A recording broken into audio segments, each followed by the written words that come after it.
Olá pessoal, tudo bem com vocês? Eu sou o professor Marcelo Maestrelli, sou conhecido como Morrinho, sou professor de Geografia e a partir de hoje venho toda semana passar dicas importantes de atualidades para vocês. Nessa semana trabalharemos com uma dica super importante de uma notícia que tem chamado muita atenção na mídia, sobre a crise política na Ucrânia. A Ucrânia é um país do leste europeu, um país hoje independente desde 1991, que fazia parte da antiga União Soviética.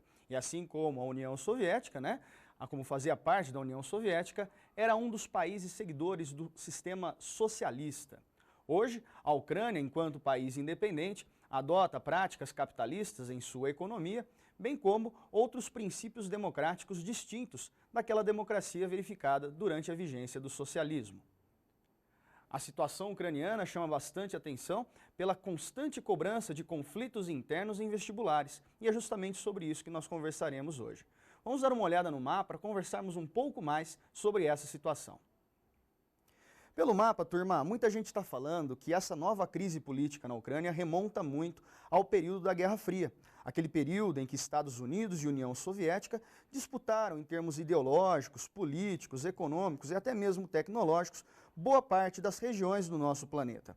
Na Europa não é muito diferente, ou não era muito diferente. Da porção ocidental da Europa, tínhamos o controle ou a grande influência norte-americana, enquanto que na sua porção oriental era muito clara a influência soviética. Hoje, no entanto, outra bipolaridade se aproxima. Uma bipolaridade não mais entre Estados Unidos e União Soviética, mas uma polarização entre a União Europeia e a Rússia.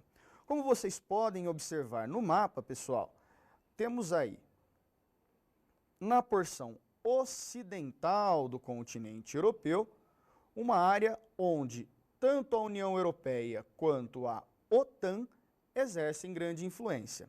No entanto, ao percebermos essa área de influência, vemos que claramente antigas regiões de dominação soviética hoje estão na esfera de influência tanto da União Europeia quanto da OTAN. Por outro lado, a Rússia, a grande herdeira do bloco soviético, tanto em termos políticos quanto econômicos e também militares, tenta, pouco a pouco, retomar essa sua área de dominação. E é justamente a Ucrânia o centro dessa grande questão.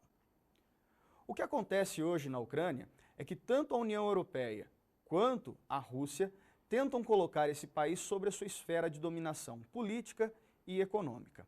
A grande crise que atravessa o país hoje é decorrente de um fato ocorrido em novembro do ano passado. E qual fato foi esse? A aproximação da União Europeia com a Ucrânia fez com que o país começasse a tecer alguns acordos comerciais para que futuramente fosse mais um membro da União Europeia.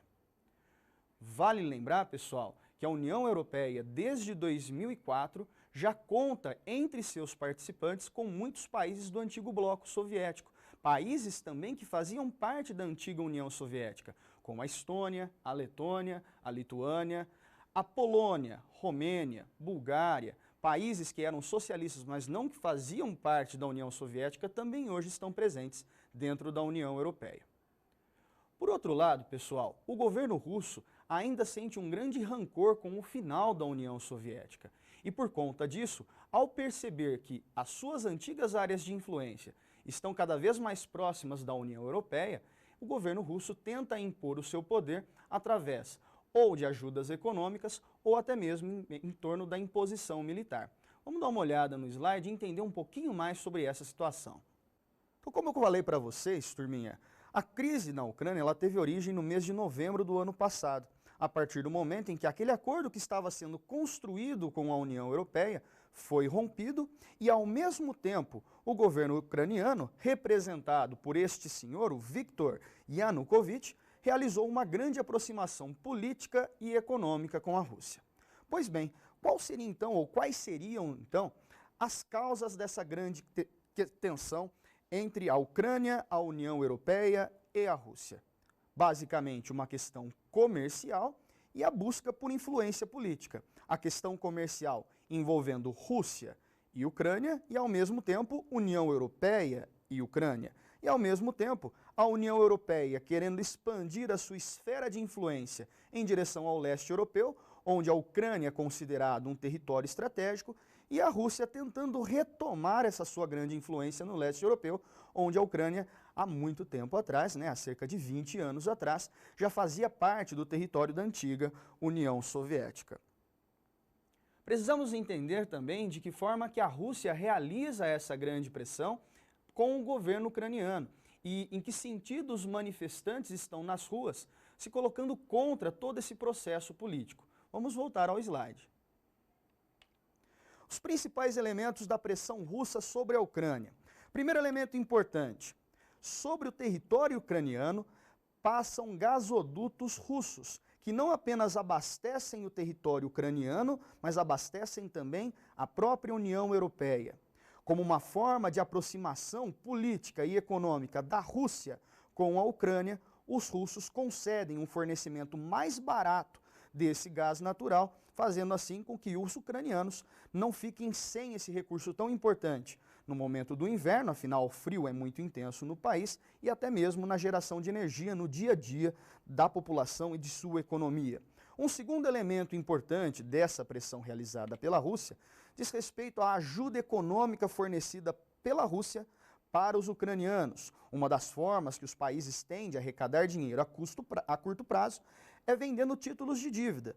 E os russos se comprometeram, a partir desse rompimento ucraniano com a União Europeia, em comprar 36 bilhões de reais em títulos de dívida. Com uma ajuda econômica como essa, realmente fica difícil não se aproximar de um antigo aliado ou se fazer uma nova aliança com um outro país.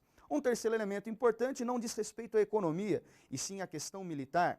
A Rússia mantém uma base militar em território ucraniano, no sul do território ucraniano, numa região banhada pelo Mar Negro, cujo nome é Sevastopol. Não é um nome tão comum de ser cobrado em vestibular, mas para aqueles que estão em uma carreira mais concorrida, se faz necessário aí guardar o nome dessa região. E um quarto elemento importante é um elemento que mistura a questão política e a questão econômica. Existe um grande desejo por parte dos russos em configurar um novo bloco econômico dentro do seu território ou nas proximidades do seu território. Bloco econômico esse chamado de União Euroasiática. A União Euroasiática, pessoal, é um bloco econômico que está previsto para entrar em vigor no ano de 2015. O tipo de bloco econômico que está sendo construído é um bloco econômico bem simples, uma simples zona de livre comércio com a possibilidade de virar uma união aduaneira ou união alfandegária. Atualmente, na construção desse acordo para esse bloco, apenas Rússia, Bielorrússia e o Cazaquistão, todos aí países que surgiram da fragmentação da União Soviética, que fazem parte. A ideia dos russos é trazer para dentro desse bloco também a Ucrânia. E uma vez que a Ucrânia participe desse bloco, ela acaba não participando da própria União Europeia. Vamos entender agora um pouco mais sobre as manifestações que estão acontecendo nesse país. De volta no slide. As manifestações que estamos acompanhando pela mídia são decorrência dessa profunda crise que a Ucrânia atravessa.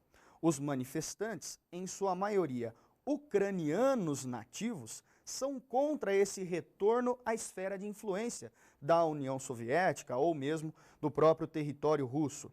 Por outro lado, boa parte do território ucraniano é habitado por descendentes de russos, que são favoráveis a esse processo de aproximação entre a Rússia e a Ucrânia. O que podemos ver em consequência desse processo?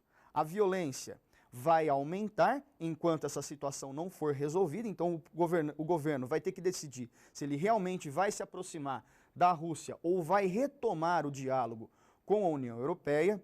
Como uma consequência um pouco mais drástica, a Ucrânia pode chegar a uma cisão territorial, onde a porção centro-oeste, como vocês podem perceber no mapa, que é a maioria ucraniana, pode se separar da região onde a maioria da população é russa ou descendente de russa, correspondente ao sul, junto ao Mar Negro, ao leste, ao centro-leste, justamente nas proximidades do território russo. E Uma consequência ainda mais grave, onde a tensão se tornaria ainda muito maior, seria o fato da Rússia, diante de uma negativa ucraniana, simplesmente interromper o fornecimento de gás para a Ucrânia. Não apenas para a Ucrânia, mas ao mesmo tempo impedir não só o fornecimento de gás, mas também de petróleo para toda a União Europeia. É por conta dessa situação que a gente fala de uma possível guerra fria entre União Europeia e também Rússia. Os dois países têm suas armas, não são armas militares, e sim armas econômicas para realizar pressão dos dois lados.